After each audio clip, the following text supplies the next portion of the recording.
Hi, I'm Yasmin, and if you found this video, there's a good chance that you're going skiing or snowboarding soon. I am so excited for you because it's one of the best holidays you can have. First things first, you need base layers. I always wear a thin running top, which is breathable, and some base layer leggings, which are breathable as well. Next, it's great to have a t-shirt, something really comfortable that you're happy to wear on the slopes, depending on what the weather is like, whether it's early or late season, or whether it's right in the middle of winter. January and February tend to be the coldest months. Sometimes I'll wear an extra layer, a nice thin long sleeve, just like this one, because the last thing you want is heavy cotton getting wet with sweat. So if it's particularly cold, you might want to wear an extra fleece on top of your t-shirt. I usually take a variety of different fleeces and mid-layers with me when I go, because you never know what the temperature's going to be like out there. This one is a nice thin fleece, perfect mid-layer, and something great and small you can put into your bag. Salopettes with braces that go over your arms and they keep your trousers up. Then we've got another pair. These are bib pants. So you can see they're like dungarees essentially. They come all the way up and they come up at the back as well. So what this does is it keeps the snow out and they're pretty comfortable. These are my favourite pair of trousers at the moment. So these ones are Volcom. They've got the cool air vents as well, and they've got the zip tech. And a couple of brands offer this, which is where it zips to the top of your jacket. You're going to want to wear a nice thick pair of socks, ideally ski or snowboard specific. And the reason for that is that they've got extra padding in the areas where your feet are going to rub the most against the boots. If you're skiing early season or late season in the spring, then actually it might even be too hot for a normal ski jacket. So if you think it might be like this, I would take a really thin Gore-Tex layer. This is perfect if it's quite warm and you're going to get really hot on the slopes, but you still need something to keep you nice and protected and nice and dry. Now this is my favourite jacket. This is the one I'm wearing most at the moment. Again, it's got the zip tech, so it zips to the pants, and a snow skirt. The great thing about this jacket is it's really long. So it's that really relaxed kind of street style fit, but also if you're sitting down in the snow a lot, you've got a double layer. So you've got the jacket and you've got your pants. And if they're both reasonably waterproof as well, you'll always stay nice and dry. It's got a hood, which is helmet compatible, and a nice warm chin guard as well. Also has lots of different pockets, your lift pass. It's got pockets at the front as well as pockets on the side. There's lots of room for all the essentials that you might need to take with you. And first thing is a snood. So there's lots of different types. There's really thin ones and there's thick fleecy ones. They go down to nothing around your neck, so it's quite easy to keep there. But if it gets cold, especially important if you're on a chairlift, an open chairlift, you can put this nice and high and keep warm.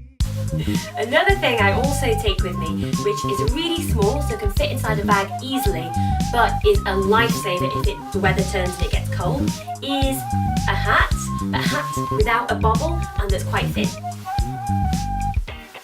This kind of hat you can wear in the bars, so if you go for a nice lunch and you obviously don't want to wear your helmet but it's still cold, this hat will keep you nice and toasty. But the best thing about this kind of hat is it fits nicely underneath your helmet. The majority of people are wearing helmets on the slopes. So there's been quite a few high profile cases where people unfortunately have had significant accidents because they banged their head. So it's always worthwhile having a helmet. You can either hire a helmet in resort. They usually cost about £12 or so if you want to hire, or you can buy your own helmet. One thing that's useful to check with your helmet is if they're goggle compatible. That means they've got enough room here for your goggles. Also, if they've got these ear muffs, these are detachable on mine, but they keep your ears nice and toasty. And also on the back, you can see it's got a little goggle loop there as well. These ones of mine, I just bought them, really excited about them, are electric visual goggles. They're frameless and fit nicely with my hat. So if it's overcast, these kinds of goggles with the dark lenses can make it a little bit difficult to see. So you can always get some goggles that have replacement lenses, like this one. Nice light lens that it makes it much easier to see. Next up is gloves. So So this is my main pair of gloves that I wear at the moment, and some of the great features about this is that it's waterproof on the palms. They're mittens. Mittens tend to keep your fingers a little bit warmer because they're closer together.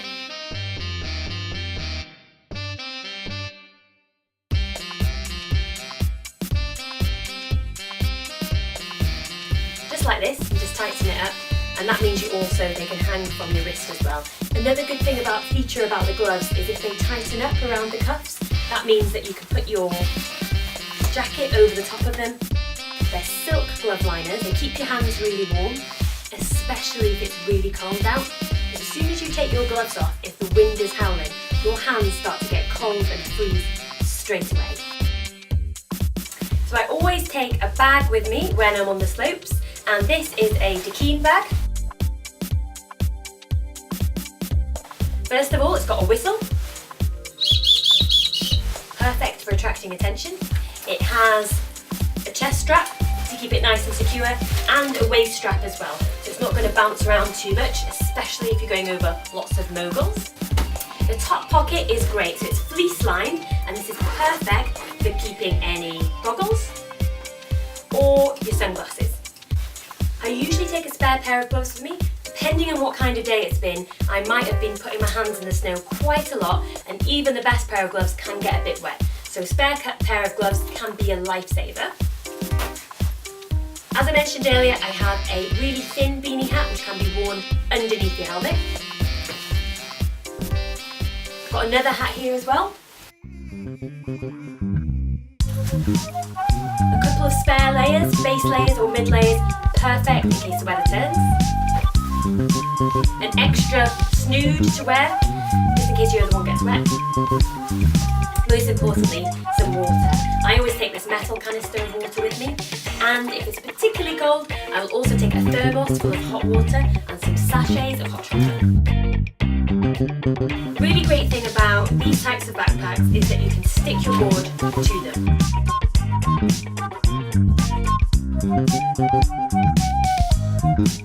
You can also stick your board on the front of the backpack or the outwardly facing bit. Usually there's a clip you can put underneath the top binding. Makes it really easy to carry like this.